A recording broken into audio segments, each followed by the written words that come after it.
नमस्कार मित्रांनो, one day world cup 2027 चे वेध आतापासूनच लागले आहेत. ही स्पर्धा दक्षिण आफ्रिकेच्या कठीण आणि वेगाने उसळणाऱ्या पिचेसवर होणार आहे. पण सर्वात मोठा प्रश्न, या महासंग्रामात रोहित शर्मा आणि विराट कोहली खेळणार का आणि कोणाची जागा पक्की झाली आहे?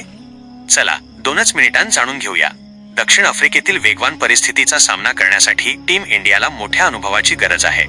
अशा वेळी विराट कोहलीचे स्थान तर पक्के मानले जातच आहे. शिवाय रोहित शर्माच्या अनुभवाचा फायदा घेण्याचा विचारही निवड समिती नक्कीच करेल. मागच्या पर्वात रोहितने संघाला अंतिम फेरीपर्यंत नेले होते, त्यामुळे या अनुभवी जोडीला बाहेर ठेवणे कठीण आहे. या मोहिमेत संघाची धुरा तरुण शुभमन गिलकडे असणार आहे. 4थ्या क्रमांकाची डोकेदुखी श्रेयस अय्यरने दूर केली आहे, तर 5व्या क्रमांकावर यष्टीरक्षक फलंदाज म्हणून के.एल. राहुलचे स्थान निश्चित मानले जात आहे. याशिवाय फिट असल्यास हार्दिक पांड्या, मुख्य गोलंदाज जसप्रीत बुमराह आणि स्पिनर कुलदीप यादव, म्हणजेच हे 8 खेळाडू वर्ल्ड कप साठी जवळपास पक्के मानले जात आहेत. उर्वरित जागांसाठी मोठी स्पर्धा आहे. फलंदाजीत यशस्वी जयस्वाल, वैभव सूर्यवंशी, तर मधल्या फळीत ईशान किशन आणि शिवम दुबे शर्यतीत आहेत. वेगवान गोलंदाजीत मोहम्मद सिराज, अर्शदीप सिंग, हर्षित राणा, तर ऑलराऊंडर म्हणून रवींद्र जडेजा आणि नितीश कुमार रेड्डी यांच्यावर निवड समितीचे लक्ष असणार आहे. तुमच्या मते रोहित आणि विराटने 2027 चा वर्ल्ड कप खेळला पाहिजे का?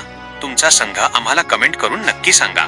व्हिडिओ आवडला असेल तर लाईक करा आणि क्रिकेटच्या अशाच अपडेट्ससाठी चॅनलला सबस्क्राईब करायला विसरू नका.